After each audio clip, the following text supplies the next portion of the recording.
Liana, como está você? Tudo bem? Bom dia, Mauro. Bom dia, Comunidade Fórum. Ah, que bom. E agora uns dias sem chuva, né? A situação acalmou aí em Recife, né? A gente está, graças a Deus, sem chuva há alguns dias, mas você deve ter me visto aguardando e tossindo muito, Eu ainda por vi. causa das chuvas. Eu peguei muita chuva quando eu estava trabalhando.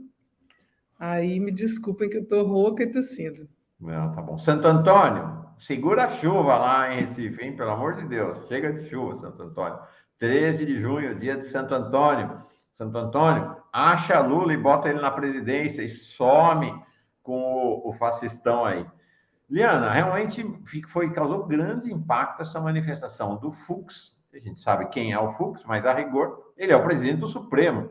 E o que ele está dizendo é que a decisão do Supremo, me parece, está questionando. Então, casos da Lava Jato tiveram anulação formal, mas corrupção existiu, que esses casos foram anulados, mas os réus não são considerados inocentes. Explica do ponto de vista jurídico que história é essa do Fux aí?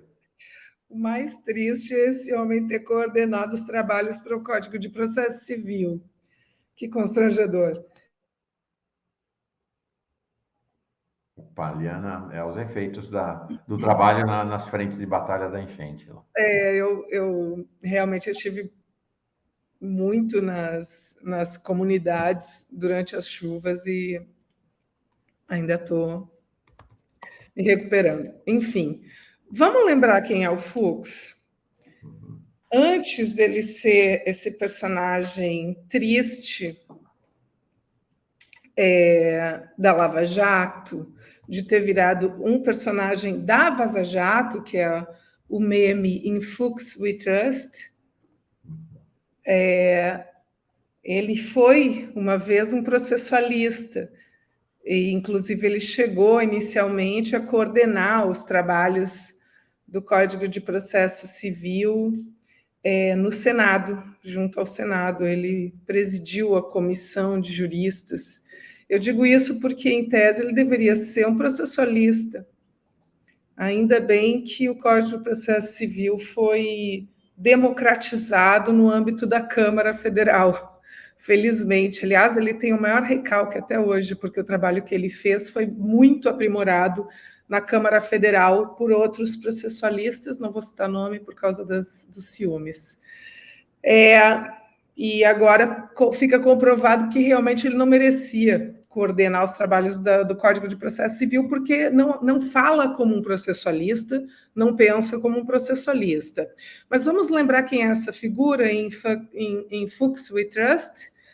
Essa é a mesma figura que, em junho, em junho de 2018, disse que Lula não poderia ser candidato sub iudice. Em setembro de 2018, ele foi o autor de uma decisão liminar sem precedentes na história do nosso país, proibindo Lula de conceder entrevista. Isso nunca aconteceu na história do país. Fux concedeu uma liminar impedindo Lula de conceder entrevista em setembro de 2018. Fux foi o ministro que votou contra a concessão do habeas corpus. Fux foi o ministro que votou contra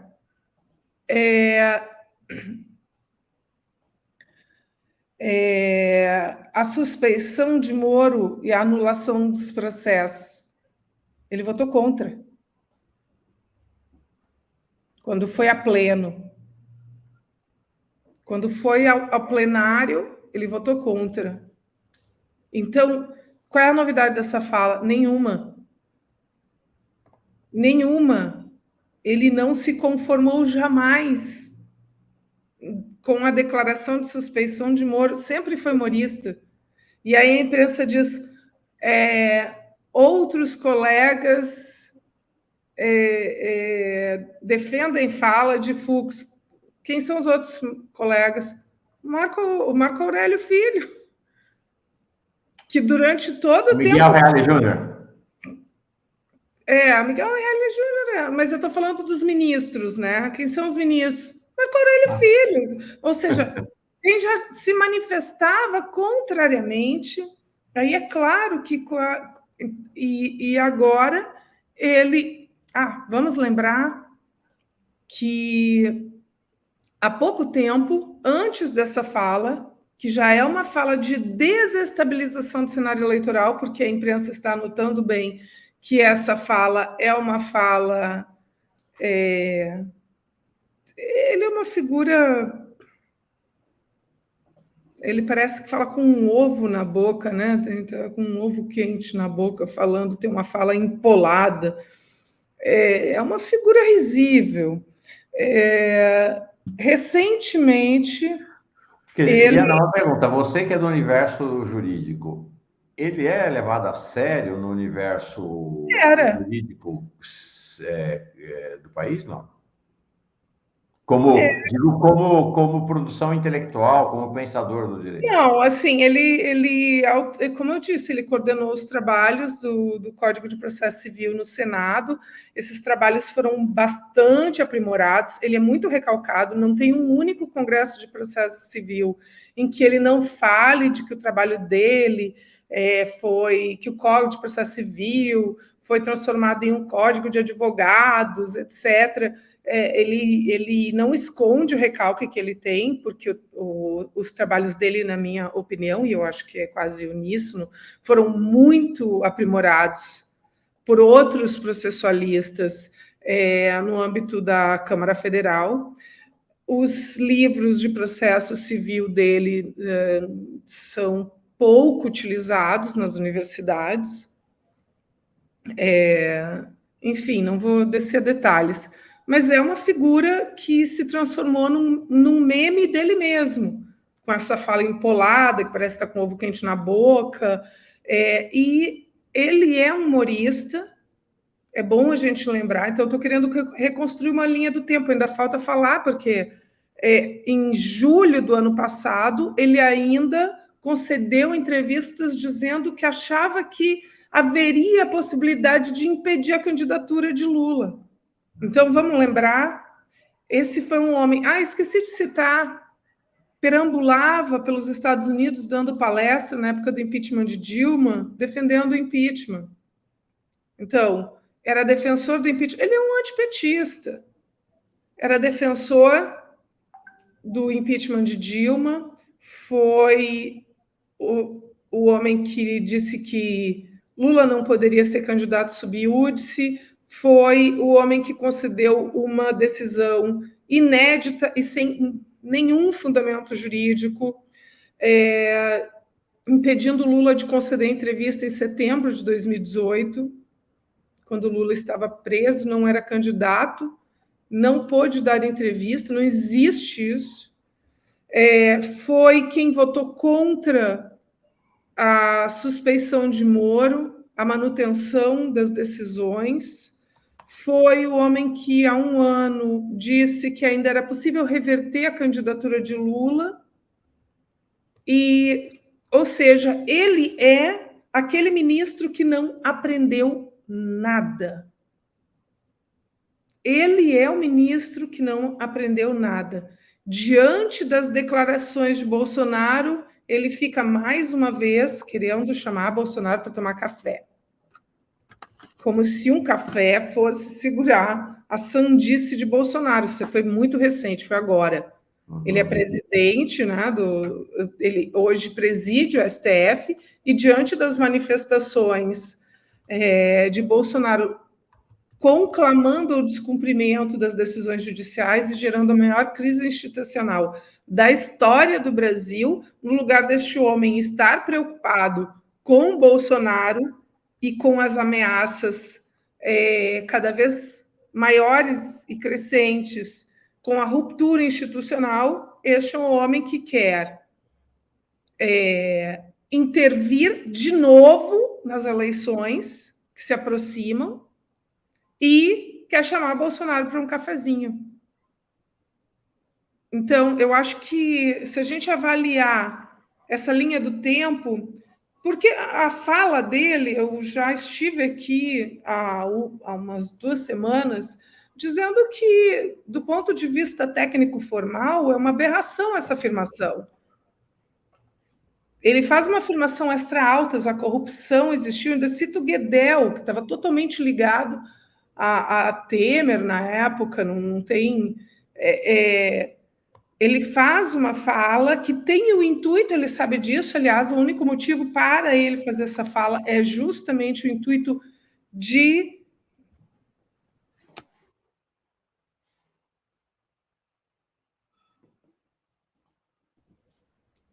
O único objetivo dele fazer essa fala é o intuito de intervir no cenário eleitoral, porque o cenário eleitoral indica uma vitória de Lula no primeiro turno, e este homem, ele interveio nas eleições de 2018 para impedir a eleição de Lula, a candidatura de Lula, ele interveio nas eleições de 2018 para impedir a vitória de Haddad e auxiliar na eleição de Bolsonaro. Ele julgou para que Lula não pudesse ser candidato, e agora, ele, diante de tudo o que aconteceu, ele quer tomar um cafezinho com Bolsonaro, não aprendeu rigorosamente nada e, de novo, está usando a toga para tentar causar algum tipo de desestrutura na situação eleitoral que nós estamos vendo hoje, que é uma situação favorável a Lula. Ou seja, é uma intervenção jurídico-eleitoral. Tem uma pergunta aqui para você. Antes, deixa eu agradecer a Jaqueline Duarte, chega como nova membro. Gente, cada pessoa que chega como novo membro aqui na Pós TV Fora, eu sempre faço parênteses, tá? Importante, tem gente que às vezes reclama. Membra é uma palavra existente na língua portuguesa e está consagrada no dicionário do Wise. O que o Wise diz é o seguinte, ela é pouco usada. Sabe por que ela é pouco usada? Porque é da mentalidade patriarcal que prevalece na sociedade brasileira. Vamos embora usar, né? Vamos embora ousar e usar. Membra. Bem-vinda, Jaqueline. E aí, na vinda da Jaqueline, quero saudar todo mundo que chega aqui para ser patrocinador, financiador, financiadora, aqueles que sustentam a mídia independente do país, sustentam a Fórum Fundamental. Inscreva-se, estão indo, como diz o nosso Lud Gleison aqui, estamos indo a caminho dos 500 mil, já chegamos em 250, está acelerando a quantidade de inscritos, dê like nessa transmissão. Ó, a Daiane, e aí eu tenho depois mais uma questão para você, ela diz assim, o pensamento de Fux representaria um ódio de classe que coloca a sua subjetividade elitista e que se contrapõe ao Estado Democrático de Direito? É uma boa pergunta, Daiane. Fiquei refletindo aqui sobre ela.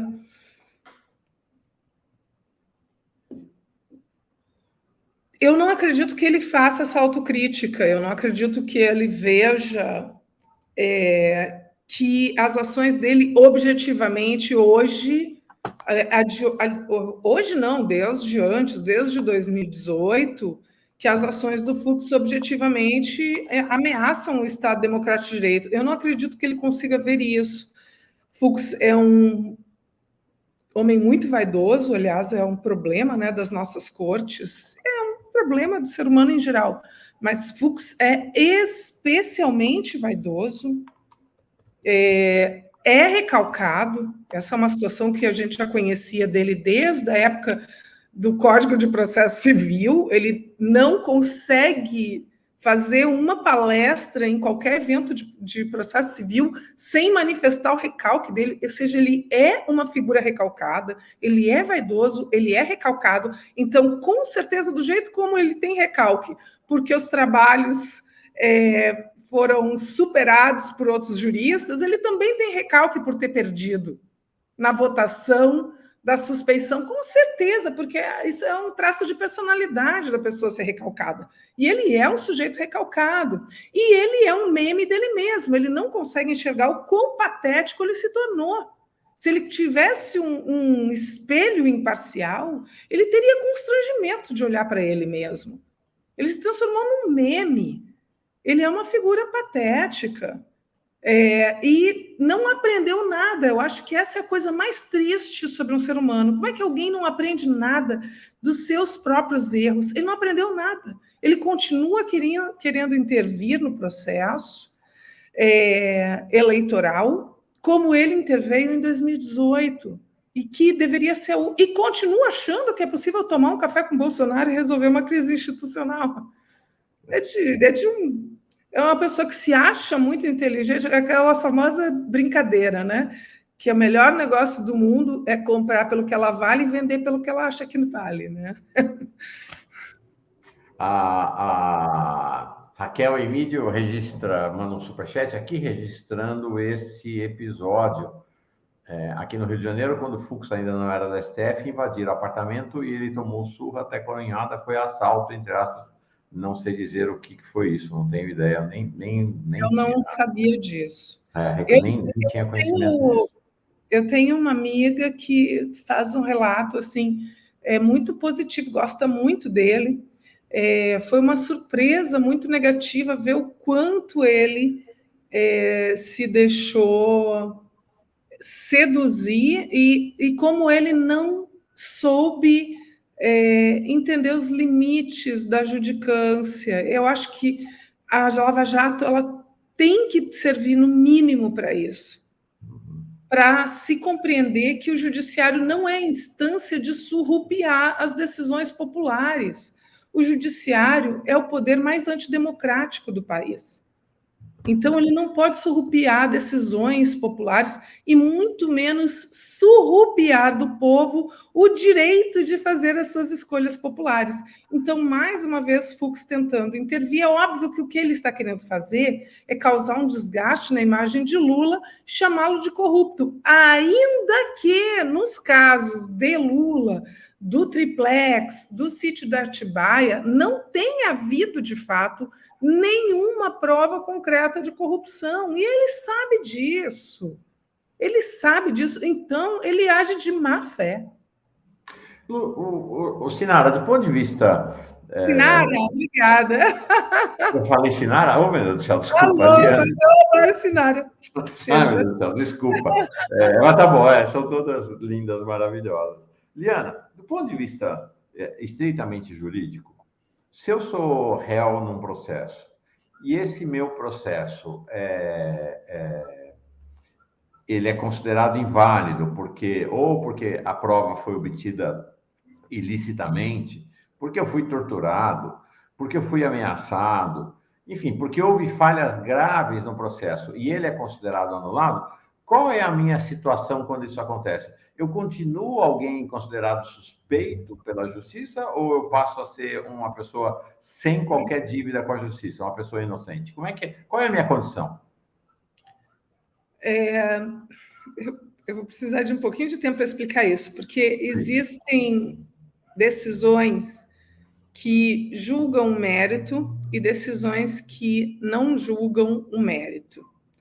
Quando Ciro e agora Fux insistem nessa narrativa, eles querem se socorrer nesse tipo de distinção entre uma decisão que julgou o mérito e a decisão que não julgou. A decisão que julga o mérito, ela faz uma afirmação sobre a pretensão ou não. No caso de um processo criminal, ele julga e declara ou não a inocência. A decisão formal a que se refere o Fux é uma decisão que não resolve o mérito. Só que o que o Fux está esquecendo, e por isso que eu digo que é constrangedor para um processualista, porque esse é um esquecimento grave, né? Se essa afirmação vem de um bravateiro como Ciro, a gente sabe que o Ciro é um bravateiro, mas se vem de um processualista, é muito grave, porque na seara penal, a presunção da inocência, princípio pelo qual o Fux não tem demonstrado nenhum apreço, mas que é basilar do direito,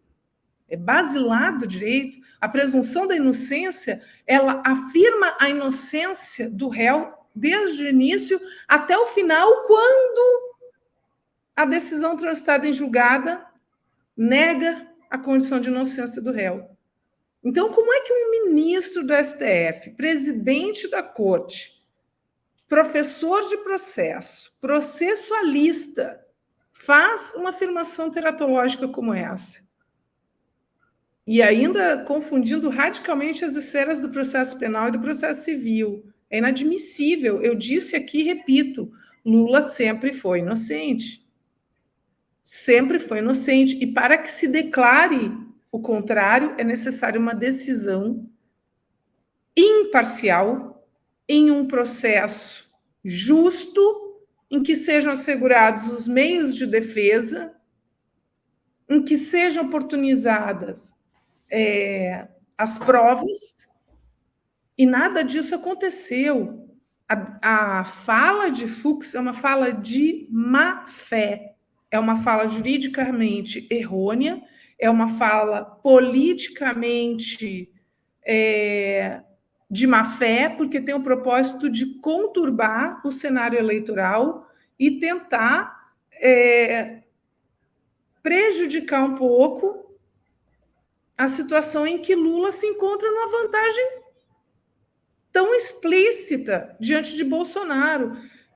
Mas, enfim, eu só digo que é lamentável que o presidente do STF ache que, a essa altura do campeonato, vai conseguir resolver o problema da crise institucional tomando um cafezinho com Bolsonaro, não tenha aprendido rigorosamente nada com a Lava Jato e continue insistindo na estratégia que é anterior a 2018, de intervir no processo eleitoral e não deixar que o povo faça isso. Perfeito. Legal. Liana Sene Lins, é muito chique ter você aqui, porque essa dupla condição, né, de vereadora e jurista traz para nós possibilidade de explorar você aqui, seus conhecimentos realmente muito grandes. Liana, obrigado. Boa semana para você. Melhora dessa tosse aí. Né? Obrigada. E o tempo continua de ser comunidade.